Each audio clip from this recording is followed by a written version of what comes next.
I put the kettle on the stove and glanced at the clock. 3:30. Another half hour of silence before Fabelin brought the children home from school. I took my favorite mug with a faded pattern out of the cupboard, a gift from my late husband Albert on our 20th wedding anniversary. 18 years had passed since he died of a heart attack, right in the tax office where we both worked. I was 44 at the time, and I decided I would never marry again. And so it was. The kettle whistled. I made a strong black tea and sat down at the kitchen table, where a neat stack of envelopes was already waiting for me. Utility bills, a bank statement, some advertising leaflets. I methodically opened the envelopes and sorted them by importance. Electricity, $120. Gas, $83. Internet and cable, $150 a month, even though I only watch the news and sometimes old movies. The rest is for Fable and the kids. The bank statement showed the usual picture. My pension had arrived on time, $1,400. $800 of that went toward the mortgage my daughter and I took out together 4 years ago. At the time, Fabelin had divorced her husband and was left with 2 children and no place to live. I agreed to be a co-signer. Fabelin's income as a mail carrier wasn't enough to get approved for a loan on a house like that. Temporary, my daughter said, until I get back on my feet. But she never did. And the loan hung like a millstone around our family's neck. I took a sip of tea and looked out the window. Across the street, old Humphrey Bardwhistle was watering his tiny lawn with a hose. He was 67 and had lived alone since his wife died 2 years ago. Sometimes I found myself watching him from the window. Not out of curiosity. It was just nice to see someone else living a quiet, peaceful life, without drama or scandal. The sound of the front door slamming shut interrupted my thoughts. Denby, my 14-year-old grandson, burst into the house, followed by 9-year-old Lauren. They were both talking loudly about a school history project. The children were good, but noisy.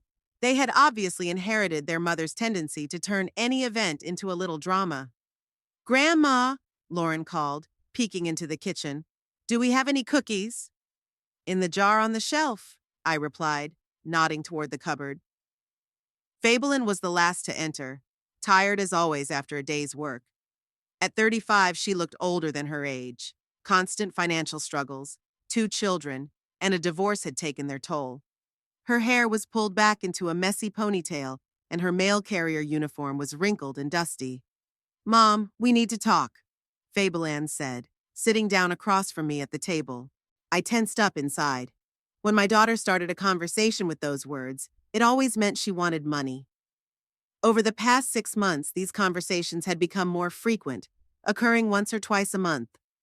"Denby's laptop broke," Fabelin continued without waiting for a response. "It's completely broken. The repairman said it would cost more to fix than to buy a new one. And without a computer, he can't do his homework. His teachers require everything to be submitted electronically." "How much does a new one cost?" I asked in an even voice. $800, but that's the cheapest one I could find." Fable spoke quickly, as if afraid I would change my mind about listening. "And Lauren needs a new winter coat. Her old one is too small. $200. Plus, she signed up for dance class at school, and the fee is $250. I drank my tea in silence. $1,250. Almost my entire pension for this month. Add to that $800 for the mortgage and $350 for utilities, and it meant that my daughter was asking me to live on $50 a month. "Mom, are you listening to me?" Fabelin leaned forward. "These are all necessary expenses. They're not whims." "Feb," I said, putting my mug on the table, "where's your salary?" "What do you mean, where?" My daughter frowned. "I pay for groceries, gas, clothes for myself, for a bunch of things." "How much do you make a month?" $2,800, but after taxes, I'm left with $2,400, I interrupted. "That's more than my pension. Where does it all go?" Fable sighed, as if explaining the obvious to a stupid child. "Mom, life is expensive. Groceries, clothes, gas, car insurance, cell phones for the kids." "I pay for the internet and cable," I said quietly, "and electricity, and gas, and water, and the mortgage." "Yes, thank you for that," Fable said, waving her hand. "But everything else is still expensive." I got up and went to the window. Humphrey had finished watering the lawn and was now sweeping the porch, methodically, without rushing. Probably no one ever made a fuss about money with him. Feb, last month you asked for $500 to repair the car. So what? The car really broke down. 3 weeks ago, you asked for $400 for school supplies for the kids. The school wants a lot of things. A month ago, you asked for $600 for urgent medical expenses for Lauren. Feblin paused, then said less confidently, Mom, I don't do it on purpose, it just happens. It's every month, I said, turning to her. Every month you ask for between $400 and $1,000, on top of what I already pay for the house. You can afford it! Fable's voice rose. You have a good pension savings. My savings are my savings. Mom, I'm your daughter. Denby and Lauren are your grandchildren. The voices of the children could be heard from the living room. They were arguing about who would get to play the new video game first. It was a normal family life that was costing me more and more money. How much do you have in your account? Her daughter asked, sitting back down at the table. That's none of your business. Mom, I need to know what I can count on. Feblin clenched her fists. I can't live in uncertainty. I have 2 children. You can count on your salary. My salary isn't enough. Then find a better job. Easy for you to say. Fabelin jumped up from her chair. I'm 35 years old, a divorced mother of 2. Who's going to hire me for a good job? I sat back down at the table. This conversation repeated itself month after month with slight variations. Fabelin complained about her life, asked for money, got it, and came back for more a couple of weeks later. Mom, her daughter's voice softened, almost pleading. I know I'm asking a lot, but this is the last time. Really. As soon as the kids are older, I'll find a better job and start paying back my debts. When the kids grow up, I asked. Lauren is 9. Denby is 14. That's at least another 10 years. Well, not 10, 3 or 4 years. Feb, in those 3 or 4 years, you'll suck all the money out of me. My daughter fell silent. The kitchen was so quiet you could hear the old wall clock ticking. Then Feblin said in a completely different tone, cold and harsh, Mom, I'm not asking you to buy me a yacht. I need a laptop for my son, a jacket for my daughter, and to pay for her club. These are normal parental expenses. You're the parent, not me. But you're the grandmother, and you live in a house that's half mine.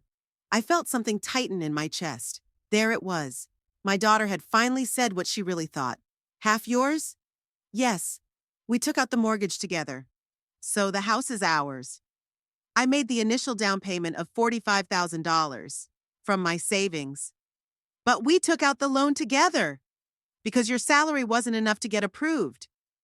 Feblin sat back down in her chair and looked at me for a long time. There was fatigue in her eyes, but even more stubbornness. Mom, I'm tired. I'm tired of working like a horse, raising children on my own, saving on everything, and you sit on a pile of money and count every dollar. I worked 40 years to save that pile of money. And what will happen to it when you die? We'll get it anyway. I stood up from the table so abruptly that my mug clinked against the saucer. Sorry I'm not dead yet, I said in an icy voice. Mom, that's not what I meant. You did. That's exactly what you meant. Fabelin rubbed her face with her hands, then raised her head and looked me straight in the eye. Listen, let's do this differently. Give me your pension, all of it. I'll take care of the family finances, and you'll get pocket money for your personal expenses. $100 a month will be enough for you. It's only fair. I support the house and the children. You want me to give you my entire pension? Yes, $1,400 a month, plus access to your savings for major expenses. Otherwise, Fably paused. Otherwise, Mom, we'll have to sell the house, and you'll have to find somewhere else to live. The living room fell silent. The children must have heard the raised voices and quieted down. I looked at my daughter and didn't recognize her. Fable had once been a cheerful girl who helped me bake pies and told me about her school friends. Then she became a teenager with her own problems, but she was still my daughter.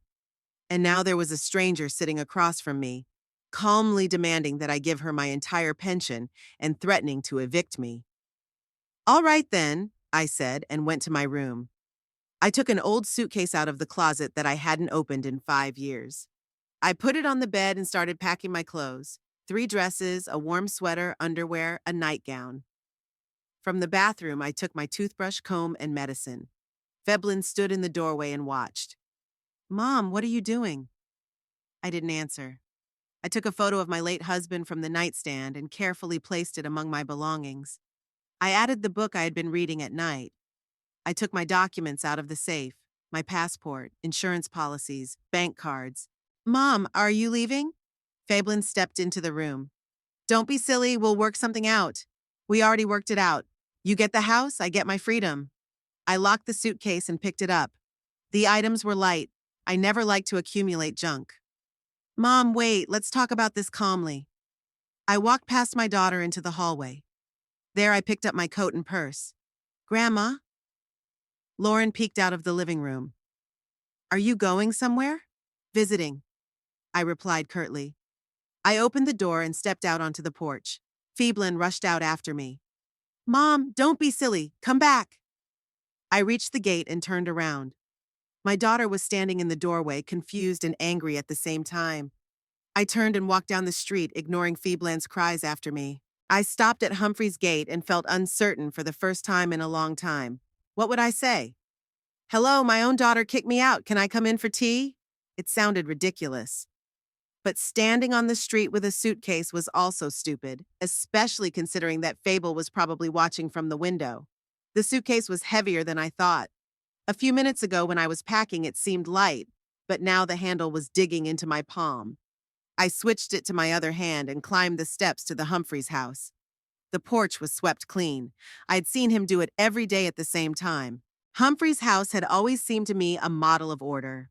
The lawn was neat, the bushes trimmed, the shutters freshly painted. After his wife Martha died 2 years ago, he hadn't let the house go, as many men his age did. On the contrary, he seemed to take even more care of everything. Perhaps it helped him cope with his loneliness. I knocked on the door and heard the floorboards creak inside. Humphrey walked toward the door slowly, without haste. A few seconds later, the door opened and my neighbor appeared on the threshold. He was tall, gray-haired, wearing an old plaid shirt and worn jeans. His face showed surprise, but not unwelcome. "Noel?" He looked at my suitcase, then at my face. "Something happened? Can I come in?" I asked. "Or is it inconvenient?" "Of course, come in." Humphrey stepped aside, letting me into the house. "Let me take your suitcase. It's heavy." I handed him the suitcase and we went into the living room. It was clean but simply furnished, like a bachelor's apartment. There were no unnecessary decorations and very little furniture. 2 old armchairs in front of the TV, a small table, a bookcase with technical magazines and detective novels. On the walls were several photographs, presumably of Martha's late wife at different stages of her life. In one, she was very young, in a wedding dress. In another, she was elderly, smiling in the garden. "Please sit down," Humphrey nodded toward the armchair. "Would you like some tea or something stronger? I have brandy." "Tea, thank you." He went into the kitchen and I stayed to look around the room. It felt strange to be in someone else's house after so many years of living only in my own. Everything here breathed rhythm and peace. Neatly folded newspapers lay on the table, the TV remote was in its place, and a book was open at the page where Humphrey had stopped reading. I could hear him clattering with dishes in the kitchen and the kettle whistling. These were ordinary household sounds, but for some reason they were soothing. Our house was always noisy. The children, the TV, Fabelin arguing on the phone with her friends or her ex-husband. But here the silence didn't seem oppressive. Humphrey returned with a tray holding 2 mugs, a sugar bowl, and a milk jug. Everything was simple, without frills, but clean and neat. "Sugar? Milk?" he asked, placing the tray on the table. "No, thank you." He poured tea from a teapot, not tea bags, but real loose leaf tea, like my mother used to make many years ago. We sat in silence for a few minutes, and the silence wasn't awkward. Humphrey didn't rush to explain anything or ask tactless questions. He just waited for me to be ready to talk. Through the window, I could see my house. The lights were on in the living room, and silhouettes flitted about. Fable was probably explaining to the children where their grandmother had gone. I wondered what she was telling them. That their grandmother had gone mad? Or that she had decided to go traveling? I'm having a conflict with my daughter, I finally said. It's serious. I see, Humphrey nodded. Is it about money? I looked at him in surprise. Was it that obvious? How did you know? The walls are thin. He smiled without embarrassment. Sometimes I can hear you shouting. I don't eavesdrop on purpose, it just happens. The windows are opposite and the sound carries well. I felt uncomfortable. It turned out that the whole neighborhood knew about our family scandals, about how my daughter demanded money from me, how the children screamed when they didn't get what they wanted. Don't worry, Humphrey said, as if reading my mind. People yell in many houses, people have problems. 2 houses down, the husband drinks, and the wife makes a scene every weekend. The young family on the corner has kids who scream at night, and the parents yell at each other. That's life. She demanded that I give her my entire pension, I said, staring into my teacup.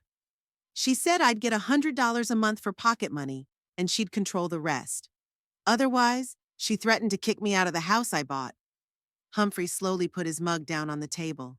His face showed no surprise. He had heard enough to understand the scale of the problem. What did you decide to do? I left, as you can see. You did the right thing. I looked up. There was no condemnation or pity in his eyes, only the understanding of someone who had been through something similar. Right? Of course! You can't let your own children treat you like a cash cow. Sometimes I think I was too soft on my son. Now he only calls when he needs money for his latest whim. Do you have a son? He lives in California. He's a programmer. He makes good money, has a house bigger than mine, and expensive cars. But he still asks me for help with loans, repairs, and vacations in Europe from time to time.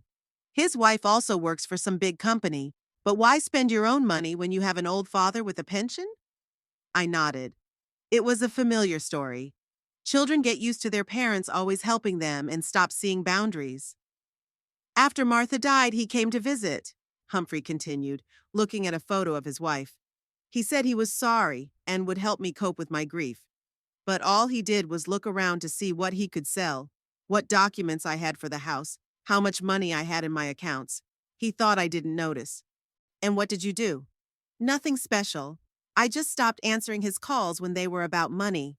I told him that if he wanted to talk, he was welcome to, but that the conversations about inheritance and loans were over. It's amazing how quickly our communication dwindled. He used to call once a week, now it's only on holidays, and not always. We fell silent again. It was completely dark outside, and Humphrey got up to turn on the table lamp. The soft light filled the room with warmth. You know what's strange? I said. I watched you from my window for years. How you watered the lawn every day at the same time, swept the porch, read the newspaper on the veranda on Sundays. It seemed to me that you had a perfect, peaceful life. No problems, no stress. Humphrey smiled and shook his head. And I watched you. Especially after Martha died and the house became too quiet. I saw you sitting in the kitchen in the evenings, reading, drinking tea. The light in your window stays on late, and I thought, here's a man who knows how to be alone and not suffer from it. At first, every evening seemed endless to me, so we were both wrong about each other. It seems so. Everyone has their difficulties, but not everyone puts them on display. I finished my tea and put the mug on the table. I felt lighter than I had in months. It was strange that a simple conversation with a neighbor I didn't really know had worked better than all my attempts to solve the problem with my daughter. Humphrey, can I stay here tonight? Tomorrow I'll find a hotel or something suitable. Stay as long as you need, he interrupted. I have a spare room upstairs. Martha wanted it to be a guest room for relatives or friends, but we hardly ever have guests, so the room has been empty for several years. I'll pay for— Noel. Humphrey shook his head. I'm 67 years old. I realized long ago that money isn't the most important thing in life. Stay. I'll enjoy having someone else in the house.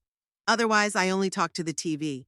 For the first time in months, I felt needed, not as a source of money, but as a person. Someone was offering me help without expecting anything in return. It was a strange, almost forgotten feeling. Thank you, I said. Really, thank you. I don't know what I would do without your kindness. Humphrey got up and took my suitcase. I'll show you your room. It's simple but clean. We climbed the creaky wooden stairs to the second floor. The room was small but cozy, with a single bed by the window, an old chest of drawers, and a wicker armchair. Simple white curtains hung at the window, probably sewn by the late Martha. The bedding is in the closet, along with towels, Humphrey said, placing my suitcase next to the bed. The bathroom is across the hall. If you need anything, don't hesitate to ask. When he left, I sat down on the bed and took my phone out of my purse. The screen showed 7 missed calls from Fabland and 4 text messages. I didn't bother reading them. I already knew what they said. First, demands to come home immediately, then threats, then attempts to play on my pity by mentioning the children. Instead, I dialed the bank's number. I had to wait a few minutes before an automated voice offered me the menu options. I selected Loan Services. "Good evening, my name is Jessica. How can I help you?" a pleasant female voice said. "Hello, I'm a co-signer on a mortgage loan. I want to cancel the automatic withdrawal from my account." "Of course, I'll help you. Please provide your loan agreement number and your personal details for identification purposes." I gave her the information and answered the security questions about my mother's maiden name and my first place of employment. "Great, I can see your loan. The automatic debit is set for the 8th of every month in the amount of $800. Do you want to cancel the automatic payment completely?" "Yes, completely." Please note that in this case, the primary borrower will be solely responsible for making timely payments. If the payment is not received by the 10th of the month, a late fee of 5% of the outstanding balance will be charged. I understand and agree. Okay, the automatic payment has been canceled. The changes will take effect tomorrow. I recommend that you notify the primary borrower of the changes. Next call, the electric company, then the gas company, the internet provider. The same procedure everywhere. Provide details, confirm identity, cancel automatic payments. Everywhere, they politely warned me about the consequences of late payments and the need to notify other residents. When I finished with the official calls, the phone rang. Of course, it was Feebland. "Mom, where are you?" My daughter's voice sounded confused and annoyed at the same time. "I called all our friends. No one has seen you." "I'm in a safe place." "What do you mean safe? Who are you hiding from?" "Mom, stop fooling around and come home. The kids have been asking all evening where Grandma is. Lauren was even crying." "Tell them that Grandma went to live her life." "What does that even mean?" "Mom, we can talk about this. Maybe I was too harsh about the pension. We can work something out." "We can?" I couldn't help but smirk. "Feb, you weren't too harsh. You explained very clearly and coldly what you wanted, and I gave you exactly that." "What do you mean?" "You'll find out tomorrow, or maybe the day after tomorrow."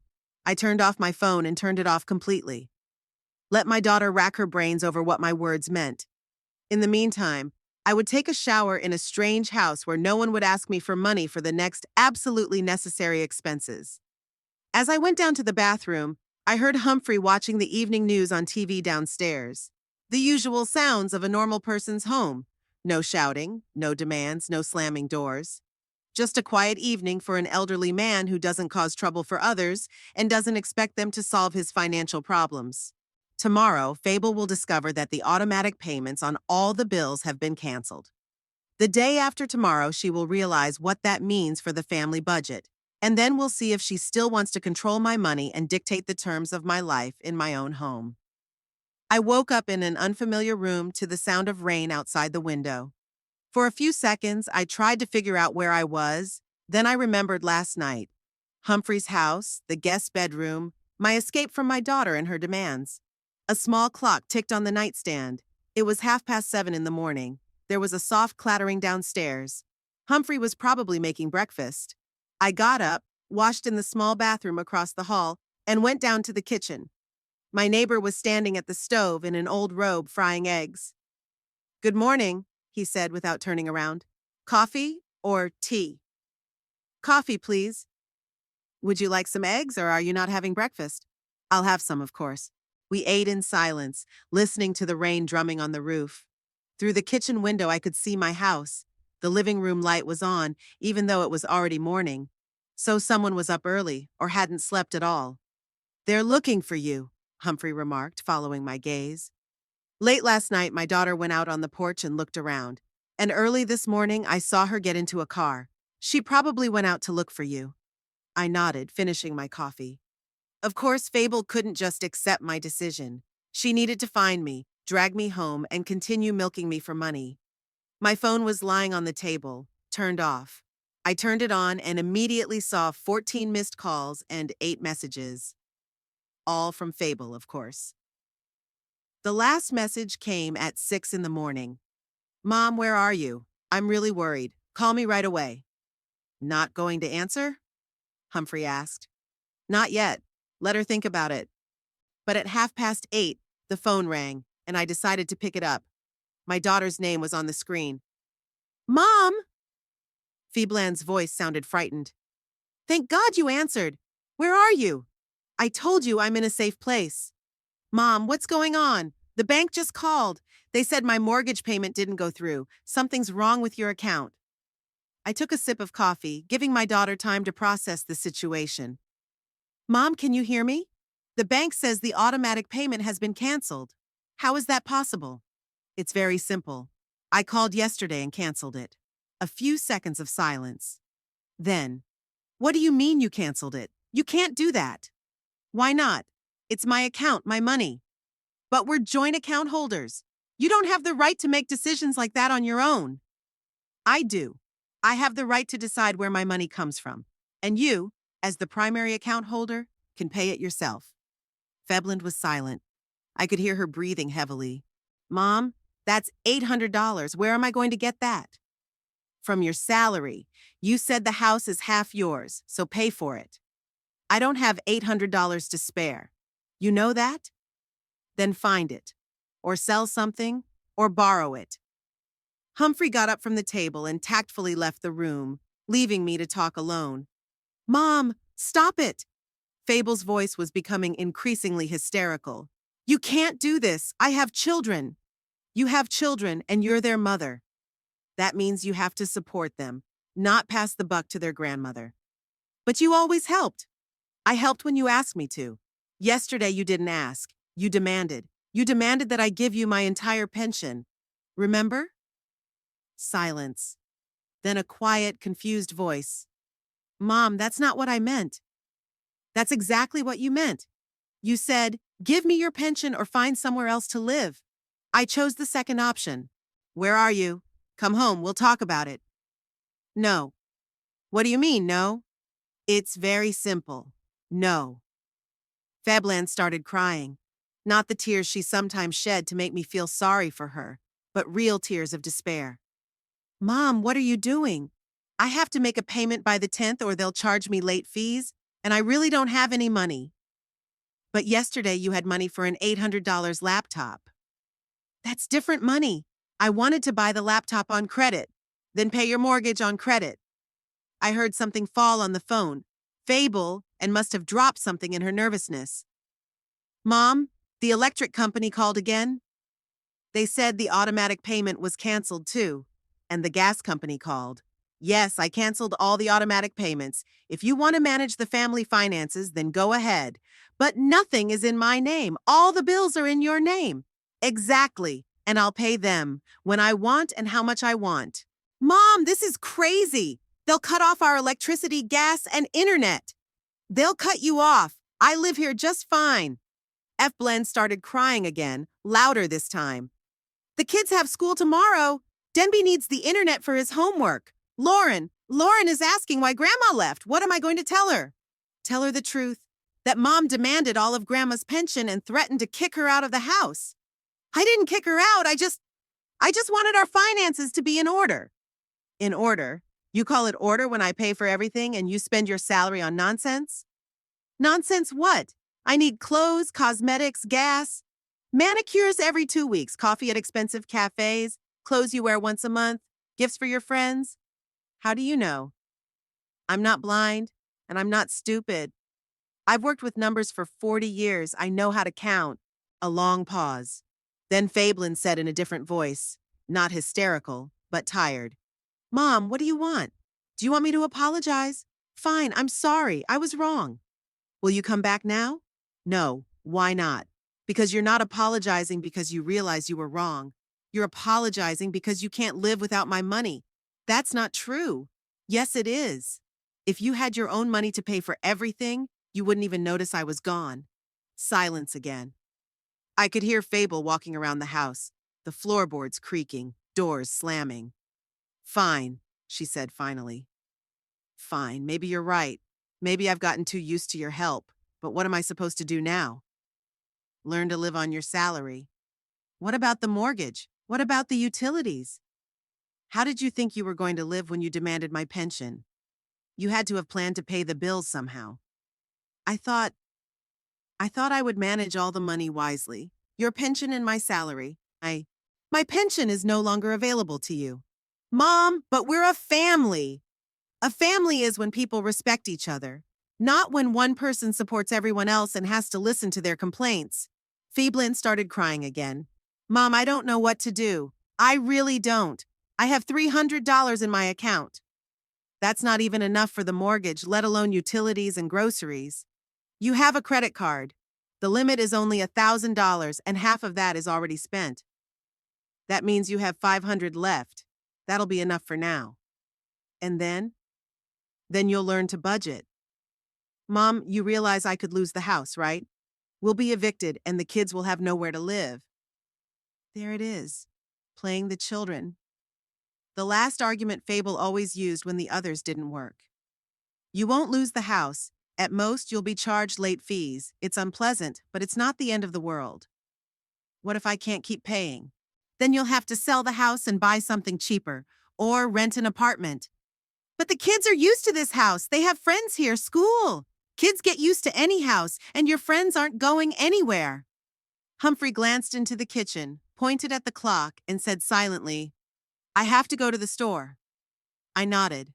Mom, Fable's voice became very quiet. Tell me honestly, are you really never going to help us again? Ever? I thought for a few seconds. I don't know. Let's see how you manage on your own. Where are you going to live? I'll find somewhere. For long. I don't know. Fablind was silent for a minute, then said, The children miss you very much. Lauren didn't eat dinner last night and kept asking when Grandma was coming back. My heart ached. My grandchildren weren't to blame, but I wasn't going to let my daughter manipulate me through the children. Tell them I love them, and that we'll see each other soon. When soon? When you realize that you have to reckon with me. Mom, that's it, Feb, I have to go. I hung up and turned off the phone. I felt heavy, but at the same time light. For the first time in years, I didn't feel obligated to solve someone else's financial problems. For the first time, my money belonged only to me. Humphrey returned from the store with bags of groceries. How's it going? He asked, placing the bags on the table. My daughter is starting to understand the situation. That's good. Understanding is the first step toward change. I helped him put the groceries away. The usual things: bread, milk, meat, vegetables, no delicacies, nothing extra. This is how people live who know how to count their money and don't depend on the generosity of others. What if she can't handle it? I asked. She'll manage, Humphrey said confidently. She has no choice. People adapt surprisingly quickly when life forces them to. I nodded. He was right. As long as Fable had me as a financial safety net, she could afford to spend money thoughtlessly. Now she would have to learn to live within her means, or find another source of income, which wasn't such a bad thing. Fabelin hung up and stood in the middle of the kitchen, not knowing what to do next. The conversation with her mother left her feeling empty-headed and heavy in the stomach. She had to make her mortgage payment of $800 by the 10th in just 3 days. She had a measly $320 in her account, which had to last her family another 2 weeks until her next paycheck. She sat down at the table and took out her calculator. The numbers added up to a bleak picture. Mortgage, $800.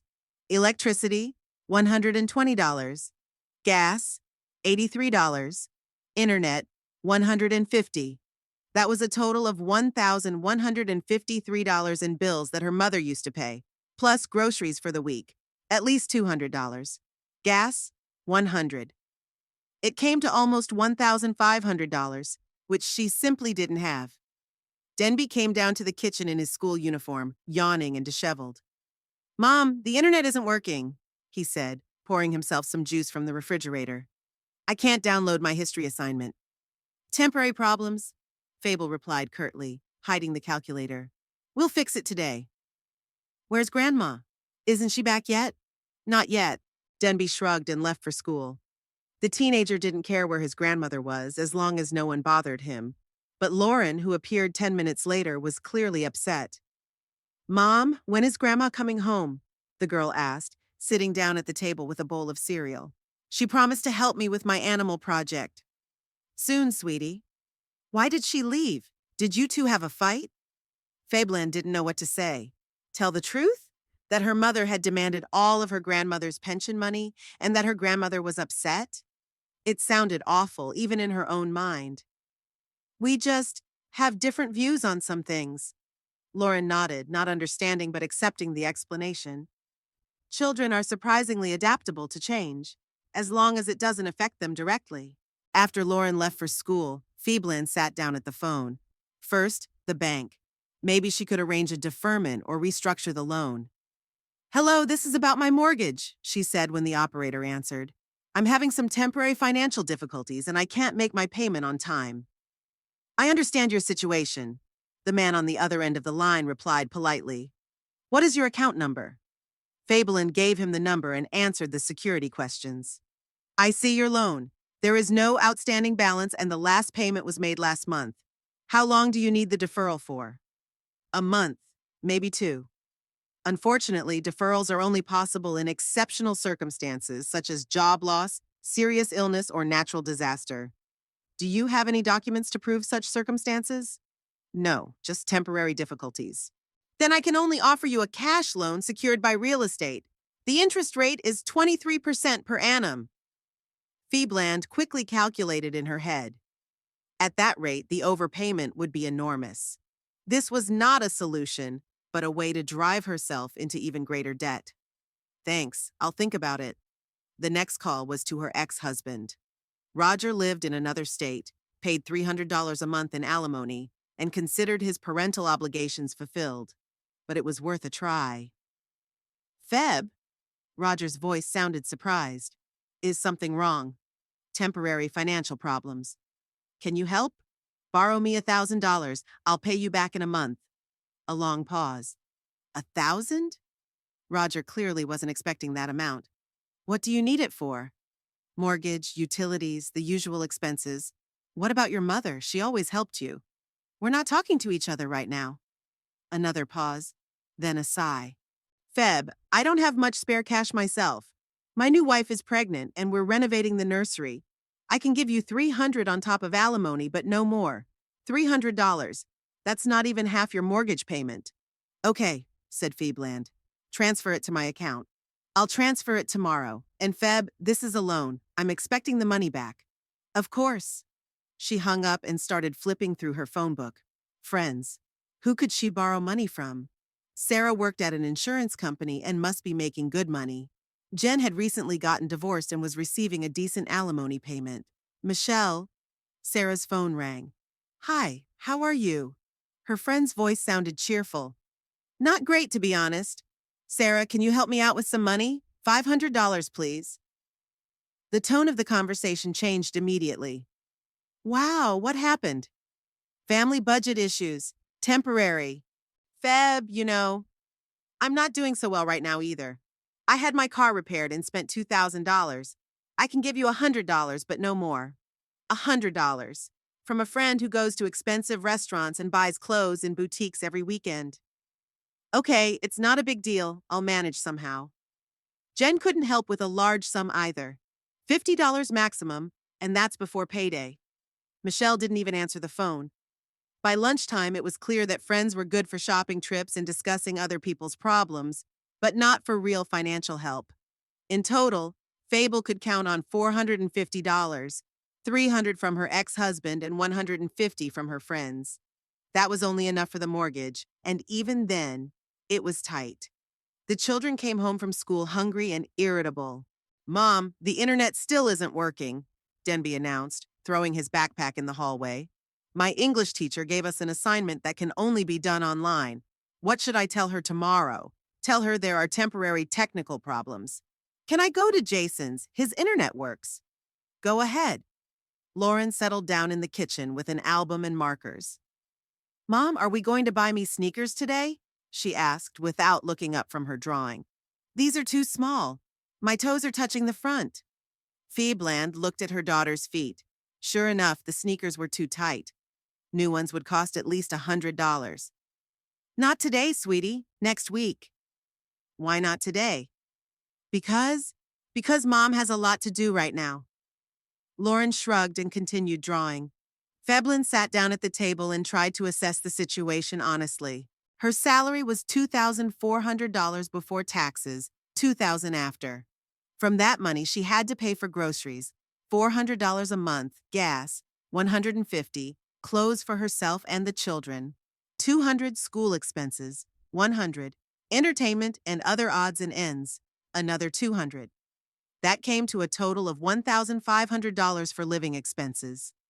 The remaining $950 had to cover the mortgage and utilities. But the mortgage alone cost $800, plus utilities, another $350. That left a deficit of $200 every month. How had she not noticed this before? Because her mother covered the difference without asking for reports or explanations.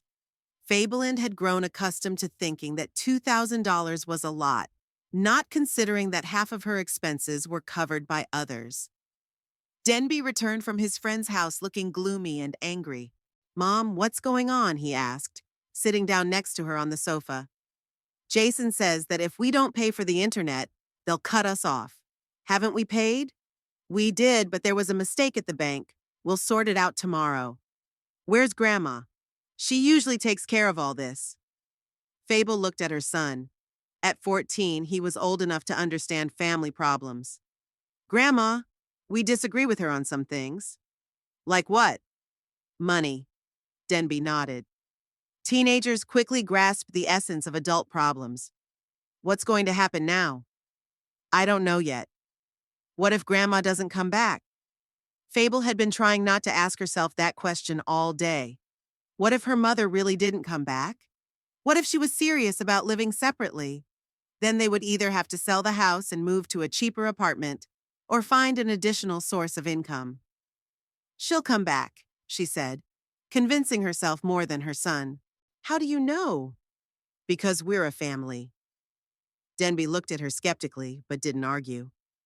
In the evening, after the children had gone to bed, Fable sat in the kitchen with a cup of tea and a calculator. The numbers stubbornly showed the same thing. Her income was not enough to maintain their current standard of living. She had to either earn more or spend less. Earning more meant finding a second job. But when? After 8 hours at the post office, driving the kids to their activities, and weekends spent doing laundry and cleaning, she had no free time left. Spending less meant giving up many of the things she was used to. Going to cafes with her friends less often, buy clothes at discount stores, cancel cable TV, maybe even trade in her car for a more fuel-efficient one. But most importantly, she had to admit that she had been living beyond her means for years, taking advantage of her mother's generosity, and that her mother had every right to say enough is enough. Phoebland finished her tea and looked out the window. In the house across the street, where old Mr. Humphrey lived, the living room light was on. She suddenly wondered if her mother was there. The neighbors hardly ever talked to each other, but in a small town, everyone knows each other at least by sight. Tomorrow she would find out for sure. And she would try to talk to her mother again, but not from a position of demanding, but from an attempt to understand how to live on. A week had passed since I left home. 7 days in Humphrey's guest room, 7 days of a measured life without financial demands or family drama. It was amazing how quickly I had gotten used to this routine. In the morning, Humphrey and I would have breakfast together. He would make eggs or oatmeal, and I would brew coffee. In the afternoon, I would read books from his library or help in the garden. In the evening, we would watch the news and discuss events in the city. No one asked anyone for anything. No one demanded money for urgent needs. We quickly developed unspoken rules for living together. Humphrey made breakfast, I made dinner, and we split the grocery bill. I insisted on paying half of the utility bills while I was living in his house. He protested at first, but I explained that after recent events it was important for me to feel independent. No one owed anyone anything, and it was surprisingly comfortable. The phone rang every day, sometimes several times. Febland would beg me to come back, try to play on my pity through the children, or get angry and demand an explanation for my behavior. I didn't always answer, and when I did, I was brief and to the point. My daughter had to deal with her problems on her own, without my constant support and financial contributions. From the window of the guest room, I could see my house and watch my family's life from the outside. For the first 2 days, the lights were on late into the night. Fabelin was probably rushing around the house, calling someone, trying to find a solution to her sudden financial problems. On the third day, I noticed her sitting at the kitchen table for a long time with a calculator and a stack of papers. So she had finally decided to sort out the family budget. On Wednesday evening, my daughter took several large bags to the trash can. She seemed to be getting rid of unnecessary things. I saw her standing near the bags for a long time, as if regretting having to part with the junk she had accumulated over the years. On Thursday, a man pulled up in an old pickup truck, and he and Fabelin carried a large TV and DVD player out of the living room. So she had started selling things she could do without. It was a sensible decision.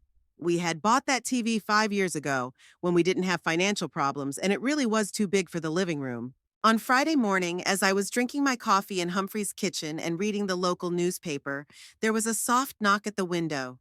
Standing on the porch was Lauren in her school uniform, with her backpack on her shoulders and a bouquet of dandelions in her hand. The sight of my granddaughter pierced me with a sharp pang of longing. I hadn't seen the children for a whole week, and for a 9-year-old, that's a very long time. "Grandma!" she cried when she saw me at the window. "Grandma, is it really you? Mom said you went to Aunt Emily's, but we don't have an Aunt Emily." I stepped out onto the porch, and my granddaughter rushed into my arms with such force that she almost knocked me over. My heart ached with tenderness and guilt at the same time. The children were suffering because of the conflict between adults, even though they were not to blame. "Hello, sweetheart. How is school? How is your health?" "Fine." Lauren hugged me tightly, as if afraid I would disappear again. "Grandma, why are you living here? And why did Mom lie about Aunt Emily?" I crouched down to be at the same level as my granddaughter. Mom didn't mean to lie. She just didn't know how to explain a complicated situation. What situation? An adult one. Mom and I have different views on some things, and we need time to talk about them. "So you're staying with Grandpa Humphrey?" "Yes. He's lonely since Grandma Martha died, and he needs company." Lauren nodded, accepting the explanation. Children adapt surprisingly easily to change if adults don't create an atmosphere of tragedy around them. "When are you coming home? I miss you. And Denby misses you too, he just doesn't say so." "I don't know yet, sweetie, but we'll see each other soon." Lauren frowned, and I saw a worry in her eyes that shouldn't be there. "Grandma," Mom cries at night. She thinks I don't see her, but I do. She sits in the kitchen and cries quietly. And Denby is always angry. Yesterday he yelled at me because I took his pen. "I'm sorry you're having a hard time right now. And we don't have internet, so I can't watch cartoons on my tablet. And Mom said we can't go to the movies on the weekend because we don't have any money." Every word my granddaughter said hit me hard. The children were paying for my conflict with Fableland, and it wasn't fair. But backing down now would mean returning to the old system, where I was seen only as a source of money. "Honey, everything will be fine. It just takes a little time." "How much time?" "Not much. In the meantime, tell your mom I want to talk to her. She'll be so happy. Mom asks the neighbors every day if they've seen you. Yesterday she even went to your friend Dorothy's house, thinking you might be there. Tell Mom I'll come over tonight after dinner, around 8 o'clock. We'll talk calmly." Lauren beamed. "You'll really come?" "Mom is baking your favorite apple pie. She says that if you come, we'll all have dinner together, just like we used to." "I'll definitely come. But first, your mom and I need to talk alone." My granddaughter nodded and handed me a bouquet of dandelions. "These are for you. I picked them on my way to school." "Thank you, dear. They're very pretty." Lauren waved goodbye and ran off to school, and I returned to the kitchen with the bouquet in my hands. Humphrey put the dandelions in a glass of water and looked at me intently. "Family diplomacy?" he asked, without looking up from the morning paper. "My daughter is sending my granddaughter to negotiate. A classic female move. It's hard to resist children. They appeal to your emotions, not your reason. But you'll have to resist. Otherwise, everything will go back to the way it was, and in a month we'll be in the same situation again." Humphrey nodded and took a sip of coffee. "Just remember, it's not about punishing your daughter for her past mistakes. It's about changing the relationship between you. Punishment is revenge, and you need to build a future." His words made me think. What did I really want to get out of talking to Fable? An apology, an admission of guilt, or a change in our relationship after all? The day dragged on slowly, despite my attempts to keep myself busy with useful things. I read a detective novel from Humphrey's library, helped him transplant seedlings in the greenhouse, and cooked lunch from the groceries we had bought the day before. But my thoughts kept returning to the upcoming conversation with my daughter. What would I say to her? What did I want to hear in response? Was I ready to go home, and if so, on what terms? By 4 o'clock, I had compiled a list of questions I wanted to discuss with Febland. By 5, I had rewritten it, removing overly emotional phrases. By 6, I had compiled a third, more constructive version. At 7:30, I saw my daughter peeking out of the kitchen window, checking to see if I was coming. The lamp in the living room was on, and I could see that the house had been tidied up. The carpets had been vacuumed, the children's toys had been put away, and the magazines were neatly stacked on the coffee table. At 8 o'clock sharp, I knocked on the door of my own home. It was a strange feeling, knocking on the door of the house I was paying a mortgage on. Febland opened the door almost immediately, as if she had been standing there waiting for me. She looked much worse than she had a week ago. Tired and aged. Dark circles were under her eyes, and her hair was pulled back into a messy bun instead of being styled as usual.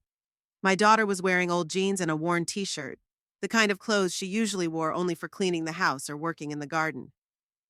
"Mom," she said quietly, her voice sounding uncertain. "Thank you for coming. I was afraid you wouldn't come. I promised your granddaughter." We went into the living room where the children were watching television. Lauren jumped up from the sofa and hugged me again as if we hadn't seen each other in a month. "Grandma, Mom has been cooking all day. She baked an apple pie and your favorite chocolate chip cookies." "I know, sweetie, it smells delicious." Denby also stood up, but he was more reserved. At 14, he already understood that something serious was going on in the family and intuitively sensed the tension between the adults.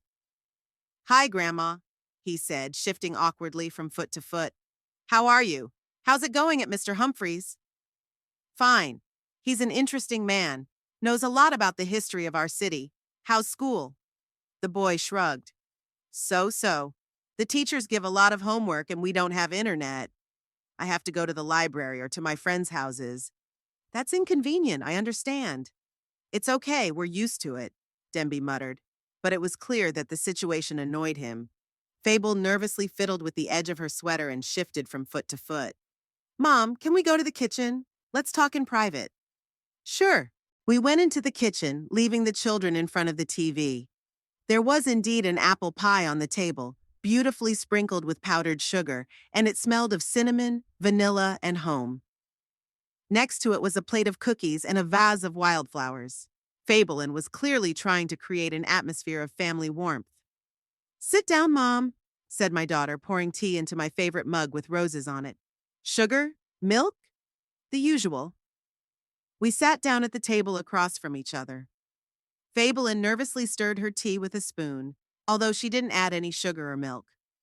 "How are you feeling?" she asked, without looking up from her mug. "Fine, calm. And you?"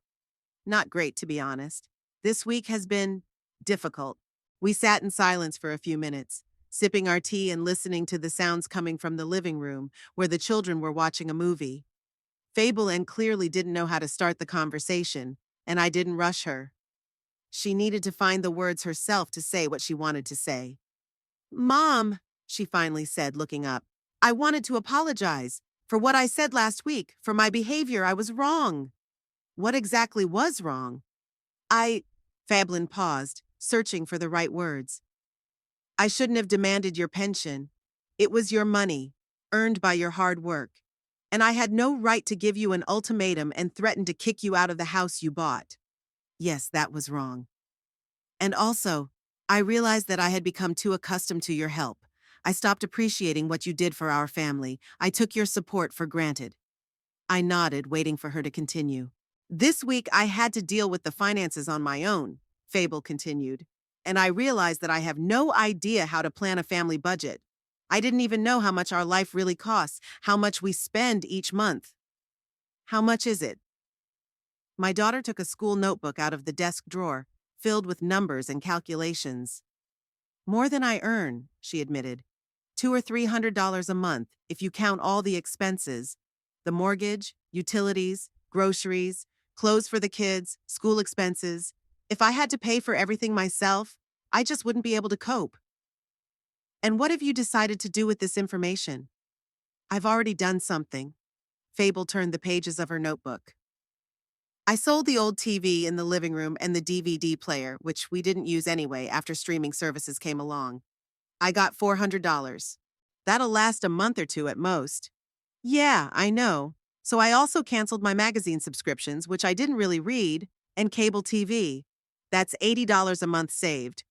I also went through the house and gathered things we could sell: an old coffee maker, a blender we don't use, a DVD collection. And then what? And then, Feebland took a deep breath. Then I want to find a part-time job, on weekends or evenings when the kids are home. Maybe food delivery or office cleaning. I saw some ads, they pay pretty well. I took a sip of tea, thinking about what I had heard. Febland had really changed over the past week. The self-confidence with which she had demanded my pension had disappeared. She now understood the reality of the situation. Feb, you do realize that a second job is very hard work, don't you? Especially with 2 children and a full-time job. I understand, but I don't see any other way out. I can't live off you anymore, shifting the responsibility for the family onto you. Why not? You used to be able to, and it suited you. Feblin looked at me in surprise, as if she didn't understand why I was asking such a question. Because it's wrong. You were right back then. I'm a grown woman, a mother of 2 children. I have to support my family myself, not wait for someone else to solve my problems. What if I offer to help? Are you willing to accept it? What kind of help? I took a piece of paper out of my purse on which I had written down my thoughts over the past week about how we could improve our relationship. I'm willing to come back home and contribute to the family budget, but only on completely different terms than before. Feblin leaned forward, looking at me hopefully. What terms? The first condition. We draw up a detailed family budget for each month and stick to it strictly. We plan all expenses in advance, write down every expense, and analyze the results at the end of the month. Okay, I agree. Second, we open a joint family account, into which each of us contributes a strictly defined amount. You contribute $1,200 from your salary, and I contribute $1,000 from my pension. This account is used to pay all common expenses: the mortgage, utilities, groceries, children's clothing, and their school and medical expenses. So I'll have $800 a month for personal expenses? Exactly. And I'll have $400. Each of us can spend this money however we want. If you want to spend it on clothes, go ahead. If you want to save it, save it. F. Blen nodded, writing down the main points in her notebook. The third condition. We will discuss any major purchases over $100 together and make a joint decision. No one has the right to spend significant amounts from the joint budget without the consent of the other party. Agreed. What counts as a major purchase? Anything that costs more than $100. Clothes for the children, appliances, car repairs, medical expenses not covered by insurance. Got it. Fourth, the children receive a fixed allowance every week and learn to plan their personal expenses. No spontaneous purchases on demand. No additional allowances between the set dates. That will be difficult, admitted Fable. They are used to asking for money when they want something and getting it without any questions. That makes it even more important to teach them to value money and plan their spending. It's a vital skill. My daughter studied my notes, nodding from time to time. And the fifth condition?